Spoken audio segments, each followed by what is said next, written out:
Қайырлы күн достар, менің каналыма қош келдіңіздер. Менің есімім Динара. Бүгін үй жағдайында өте қарапайым салат әзірлейміз.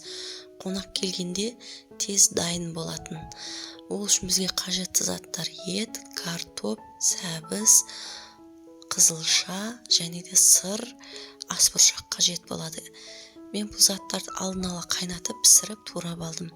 Осындай шағын кесемізге ең алдымен етімізді аздап 2 ас қасықтай салып, үстінен аздап тұз, 2 ас қасықтай майонезімізді салып, араластырып, үстінен бір келкетіп төсеп, оның үстінен сырымызды салып, кішкене тұзымызды және де майонезімізді жағып бір келкетіп аламыз.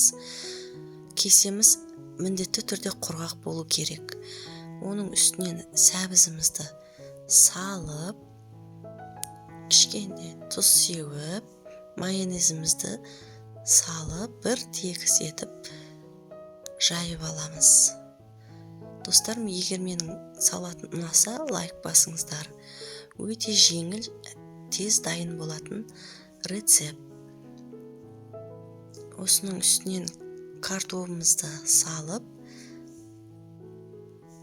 бір келкетіп жасап аламыз.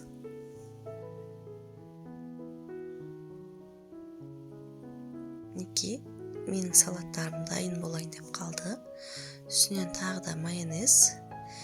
Негізі менде майонез аздау болып қалды, қыздар. Кішкене сіздер қосыңқырайсыздар. Оның үстінен асбұршағымызды салып, 2 ас қасықтан бір келкетіп төсеп аламыз.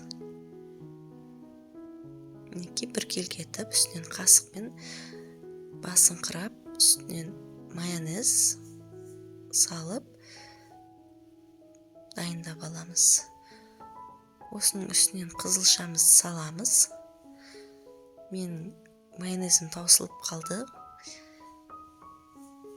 Қызылшаның да үстінен міндетті түрде сіздер майонез салып, үстінен дайындап аласыздар.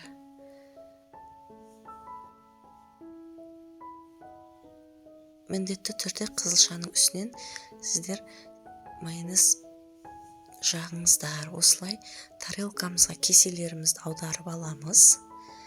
Мінекей, дайын болды. Осылай болып шығады.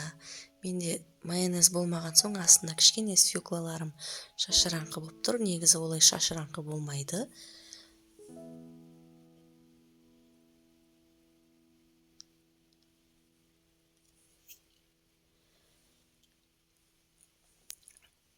Үстінен мен кішкене ас көктен септім. Достар, өздеріңіз қалауларыңыз бойынша безендірсеңіздер болады. Мінекей, менің салатым дайын болды. Мен сіздермен қоштаспаймын. Келесі видеода кездескенше, ұнаса лайк басамыз.